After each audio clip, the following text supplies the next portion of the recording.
जय माता रानी, जय अम्बे रानी, जय जय संतोषी मैया, जय जय माँ।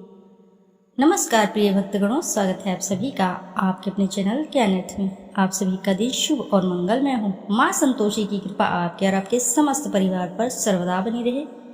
श्रोताओं, श्रावण मास चल रहा है, ऐसे में आज शुक्रवार का महत्व और भी बढ़ जाता है। आज के दिन जो भी साधक माँ संतोषी की सच्चे हृदय के साथ इस कथा का रसपान करते हैं, उनके सभी मनोरथ शीघ्र ही पूर्ण होते हैं और साथ ही घर से दुख दरिद्रता दूर भाग जाती है।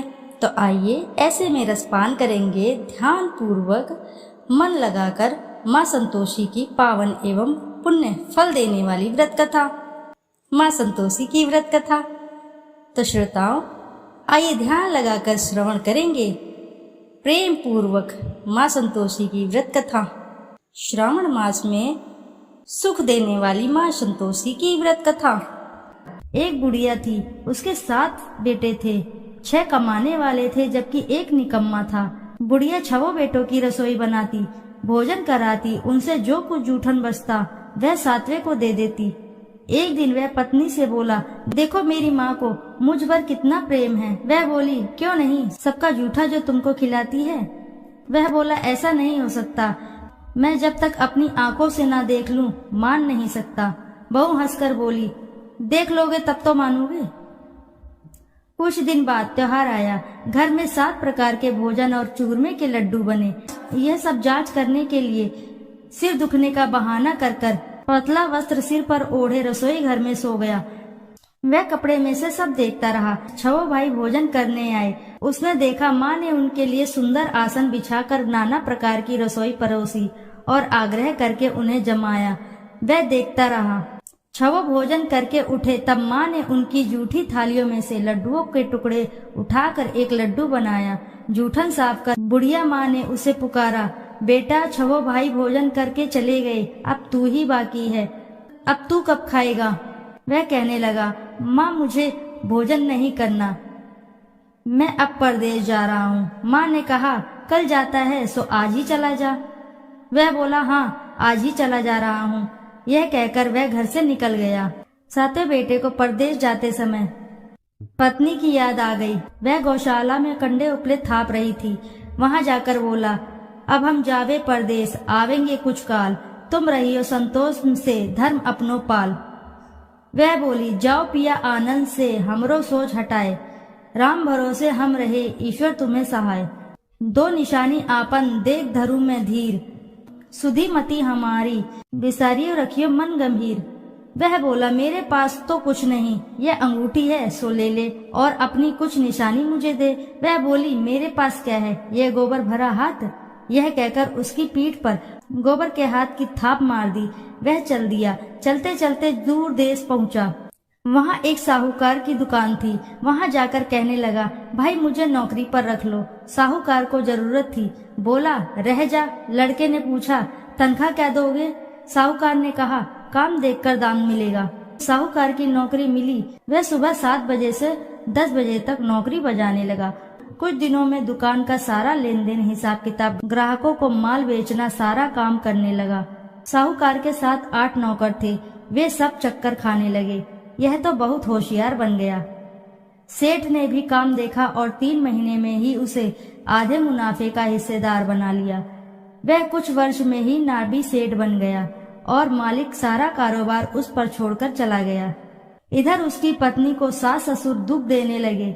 सारी गृहस्थी का काम करा के उसे लकड़ी लेने के जंगल में भेजते। इस बीच घर के आटे से जो भूसी निकलती है उसकी रोटी बनाकर रख दी जाती और फूटे नारियल की नारेली में पानी। एक दिन वह लकड़ी लेने जा रही थी। रास्ते में बहुत सी स्त्रियां संतोषी माता का व्रत करती दिखाई दी। वह वहां खड़ी होकर कथा सुनने लगी और पूछा, बहनों तुम किस देवता का व्रत करती हो और उसके करने से क्या फल मिलता है। यदि तुम इस व्रत का विधान मुझे समझाकर कहो तो मैं तुम्हारा बड़ा ही एहसान मानूंगी। तब उनमें से एक स्त्री बोली, सुनो, यह संतोषी माता का व्रत है। इसके करने से निर्धनता दरिद्रता का नाश होता है। और जो कुछ भी मन में कामना हो वह सब संतोषी माता की कृपा से पूरी होती है।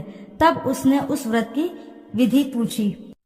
वह भक्तिनी स्त्री बोली, 1.25 आने का गुड़ चना लेना, इच्छा हो तो 5.25 आने का लेना या 1.25 रुपए का भी सहूलियत के अनुसार लाना। बिना परेशानी और श्रद्धा व प्रेम से जितना भी बन पड़े सवाया लेना। प्रत्येक शुक्रवार को निराहार रहकर कथा सुनना, इसके बीच क्रम टूटे नहीं। लगातार नियम पालन करना। सुनने वाला कोई ना मिले तो घी का दीपक जलाकर उसके आगे या जल के पात्र को सामने रखकर कथा कहना। जब यह कार्य सिद्ध हो जाए नियम का पालन करना और कार्य सिद्ध हो जाने पर व्रत कथा का उद्यापन करना। 3 मास बीतने पर माता फल अवश्य ही पूर्ण करती हैं। यदि किसी के ग्रह खोटे भी हों तो भी माता वर्ष भर में कार्य सिद्ध करती हैं। फल सिद्ध होने पर उद्यापन करना चाहिए, बीच में नहीं। उद्यापन में 2.5 सेर आटे का खाजा और इसी परिणाम से खीर तथा चने का साग 8 लड़कों को भोजन कराना। जहाँ तक मिले देवर जेठ भाई बंधु के हों, ना मिले तो रिश्तेदार और पास पड़ोसियों को भी बुला सकते हैं। उन्हें भोजन करा यथा शक्ति दक्षिणा दे माता का नियम पूरा करना है। उस दिन घर में खटाई न खाना। यह सुन बुढ़िया की बहू चल दी। रास्ते में लकड़ी के बोझ को बेच दिया और उन पैसों से गुड़ चना ले माता के व्रत की तैयारी कर आगे चली और सामने मंदिर देखकर पूछने लगी, यह मंदिर किसका है? सब कहने लगे, संतोषी माता का है। यह सुनकर माता के मंदिर में जाकर चरणों में लौटने लगी। दीन हो विनती करने लगी, माँ मैं निपट अज्ञानी हूँ, व्रत के कुछ भी नियम नहीं जानती हूँ, मैं दुखी हूँ। हे माता जगत जननी मेरी दुख दूर करो, मैं तेरी शरण में हूँ। माता को दया आई। एक शुक्रवार बीता कि दूसरे को उसके पति का पत्र आया और तीसरे शुक्रवार को उसका भेजा हुआ पैसा आ पहुँचा। यह देख जेठ जेठानी मुंह सिकोड़ने लगे, लड़के ताने देने लगे। काकी के पास पत्र आने लगे, रुपया आने लगा। अब तो काकी की खातिर बढ़ेगी। बेचारी सरलता से कहती, भैया कागज आए, रुपया आए, हम सबके लिए अच्छा है। ऐसा कहकर आंखों में आंसू भरकर संतोषी माता के मंदिर में मातेश्वरी के चरणों में गिरकर रोने लगी। माँ मैंने तुमसे पैसा कम मांगा है, मुझे पैसे से क्या काम है, मुझे तो अपने सुहाग से काम है, मैं तो अपने स्वामी के दर्शन मांगती हूँ। तब माता ने प्रसन्न होकर कहा, जा बेटी तेरा स्वामी भी आएगा। यह सुनकर खुशी से बावली होकर घर में जा काम करने लगी। अब संतोषी माँ विचार करने लगी, इस भोली पुत्री को मैंने कह तो दिया कि तेरा पति आएगा, लेकिन कैसे? वह तो इसे स्वप्न में भी याद नहीं करता। उसे याद दिलाने को मुझे ही कुछ करना पड़ेगा। इस तरह माताजी उस बुढ़िया के बेटे के पास जा स्वप्न में प्रकट होकर कहने लगी, साहूकार के बेटे सो रहा है या जागता है? वह कहने लगा, माता सोता भी नहीं जागता भी नहीं हूँ, कहो क्या आज्ञा है? माँ कहने लगी, तेरे घर बार कुछ है कि नहीं? वह बोला, मेरे पास सब कुछ है, माँ बाप है, बहू है, क्या कमी है?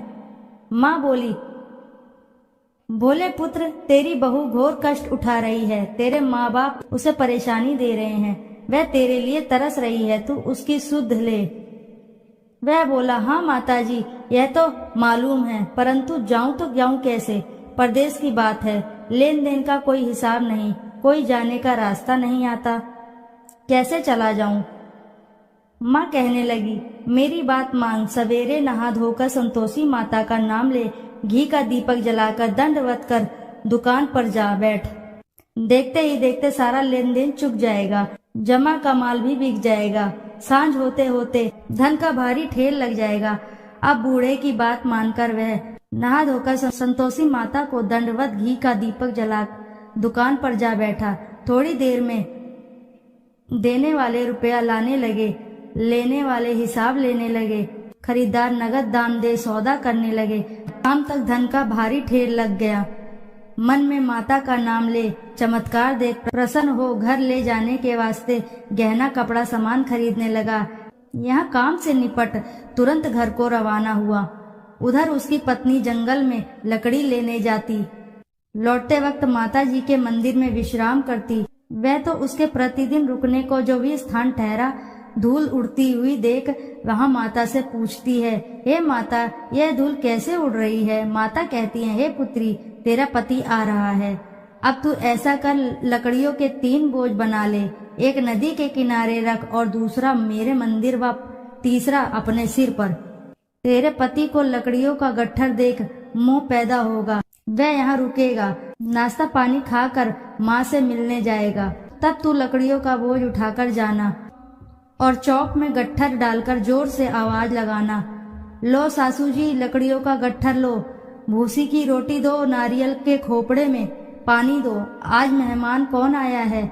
माता जी से बहुत अच्छा कहकर वह प्रसन्न मन से लकड़ियों के 3 गट्ठर बनाई, एक नदी के किनारे पर और एक माता जी के मंदिर पर रखा। इतने में मुसाफिर आ पहुंचा। सूखी लकड़ी देखकर उसकी इच्छा उत्पन्न हुई कि हम यहीं पर विश्राम करें और भोजन बनाकर खा पीकर गांव जाएं। इसी तरह रुक कर भोजन बना विश्राम करके गांव को गया। सबसे प्रेम से मिला। उसी समय सिर पर लकड़ी का गट्ठर लिए वह उतावली सी आती है। लकड़ियों का भारी बोझ आंगन में डालकर जोर से 3 आवाज देती है, लो सासू जी, लकड़ियों का गट्ठर लो, भूसी की रोटी दो, आज मेहमान कौन आया है। यह सुनकर उसकी सास बाहर आकर अपने दिए हुए कष्टों को भुलाने हेतु कहती है, बहू ऐसा क्यों कहती हो, तेरा मालिक ही तो आया है, आ बैठ, मीठा भात खा, भोजन कर, कपड़े गहने पहन। उसकी आवाज सुनकर उसका पति बाहर आता है। अंगूठी देखकर व्याकुल हो जाता है। माँ से पूछता है, माँ यह कौन है? माँ बोली, बेटा यह तेरी बहू है, जब से तू गया है तब से सारे गांव में भटकती फिरती है, घर का कामकाज कुछ करती ही नहीं, 4 पहर आकर खा जाती है। वह बोला, ठीक है माँ, मैंने इसे भी देखा और तुम्हें भी, अब दूसरे घर की ताली दो, उसमें रहूंगा। माँ बोली, ठीक है, जैसी तेरी मर्जी। तब वह दूसरे मकान की 3री मंजिल का कमरा खोलकर सारा सामान जमाया। एक दिन में राजा के महल में जैसा ठाट बाट बन गया। अब क्या था, बहू सुख भोगने लगी। इतने में शुक्रवार आया। उसने पति से कहा, मुझे संतोषी माता के व्रत का उद्यापन करना है। पति बोला, खुशी से कर लो। यह वह उद्यापन की तैयारी करने लगी। जिठानी के लड़कों को भोजन के लिए कहने गई। उन्होंने मंजूर किया, परंतु पीछे से जिठानी ने अपने बच्चों को सिखाया, देखो भोजन के समय खटाई मांगना, जिससे उसका उद्यापन पूरा ना हो। लड़के खाने आए, खीर खाना पेट भर खाया, परंतु बाद में खाते ही कहने लगे, हमें खटाई दो, खीर खाना हमको नहीं भाता, देखकर आरुचि होती है। वह कहने लगी, भाई खटाई किसी को नहीं दी जाएगी, यह तो संतोषी माता का प्रसाद है। लड़के उठ खड़े हुए, बोले, पैसे लाओ। बोली बहू कुछ जानती नहीं थी, उन्हें पैसे दे दिए। लड़के उसी समय हट करके इमली खटाई ले खाने लगे। यह देखकर बहू पर माता जी ने कोप किया। राजा के दूत उसके पति को पकड़कर ले गए। जेठ जेठानी मनमाने वचन कहने लगे, लूट लूट कर धन इकट्ठा कर लाया है, अब सब मालूम पड़ जाएगा, जब जेल की मार खाएगा। बहू से यह सहन नहीं हुए। माता संतोषी से मांगी माफी। रोती हुई माता जी के मंदिर गई। कहने लगी, हे माँ, तुमने क्या किया? हंसाकर अब भक्तों को रुलाने लगी। माता बोली, बेटी तूने उद्यापन करके मेरा व्रत भंग किया। वह कहने लगी, माता मैंने कुछ अपराध किया है, मैंने तो भूल से लड़कों को पैसे दे दिए थे, मुझे क्षमा करो, मैं फिर तुम्हारा उद्यापन करूंगी। माँ बोली, अब भूल मत करना। वह कहती है, अब भूल नहीं होगी। अब बतलाओ वे कैसे आएंगे? माँ बोली, जा पुत्री, तेरा पति तुझे रास्ते में आता मिलेगा। वह निकली, राह में पति आता मिला। वह पूछी, कहाँ गए थे? वह कहने लगा, इतना धन जो कमाया है उसका टैक्स राजा ने मांगा था, वह भरने गया था। वह प्रसन्न हो बोली, भला हुआ, अब घर चलो। कुछ दिन बाद फिर शुक्रवार आया। फिर किया व्रत का उद्यापन। वह बोली, मुझे फिर से माता का उद्यापन करना है। पति ने कहा, करो। बहू फिर से जेठ के लड़के को भोजन को कहने गई। जेठानी ने 1-2 बातें सुनाई और सब लड़कों को सिखाने लगी, तुम सब लोग पहले ही खटाई मांगना। लड़के भोजन से पहले कहने लगे, हम खीर नहीं खानी, हमारा जी बिगड़ता है, कुछ खटाई खाने को दो। वह बोली, खटाई किसी को नहीं मिलेगी, आना हो तो आओ। वह ब्राह्मण के लड़के को लाकर भोजन कराने लगी। यथाशक्ति दक्षिणा की जगह एक एक फल उन्हें दिया। संतोषी माता प्रसन्न हुई। माता की कृपा होते ही 9वें मास में उसके चंद्रमा के समान सुंदर पुत्र प्राप्त हुआ। पुत्र को पाकर प्रतिदिन माता जी के मंदिर को जाने लगी। माँ ने सोचा, यह रोज आती है, आज क्यों न इसके घर चलूं। यह विचार कर माता ने भयानक रूप बनाया। गुड़ चने से सना मुख, ऊपर सूंड के समान होठ, उस पर मक्खियां भिन्न भिन्न कर रही थी। देहली पर पैर रखते ही उसकी सास चिल्लाई, देखो रे, कोई चुड़ैल डाकिन आ रही है, लड़को इसे भगाओ, नहीं तो किसी को खा जाएगी। लड़के भगाने लगे, चिल्लाकर खिड़की बंद करने लगे। बहू रोशनदान में से देख रही थी। प्रसन्नता से पगली बन चिल्लाने लगी, आज मेरी माताजी मेरे घर आई हैं, वह बच्चे को दूध पीने से हटाती है। इतने में सास का क्रोध फटा। वह बोली, क्या उतावली हुई है, बच्चे को पटक दिया। इतने में माँ के प्रताप से लड़के ही लड़के नजर आने लगे। वह बोली, माँ, मैं जिसका व्रत करती हूँ यह संतोषी माता है। सबने माताजी के चरण पकड़ लिए और विनती करने लगे, हे माता, हम मूर्ख अज्ञानी हैं, तुम्हारे व्रत का विधि विधान हम नहीं जानते। व्रत भंग कर हमने बड़ा अपराध किया है। जग माता, आप हमारा अपराध क्षमा करो। इस प्रकार माता प्रसन्न हुई। बहू को प्रसन्न होकर जैसा फल दिया वैसा माता सबको फल दे। जो पढ़े उनका मनोरथ पूर्ण हो, सभी की मनोकामनाएं पूर्ण हो, सभी के कार्य बनते चले जाएं। बोलो जय संतोषी माता की जय।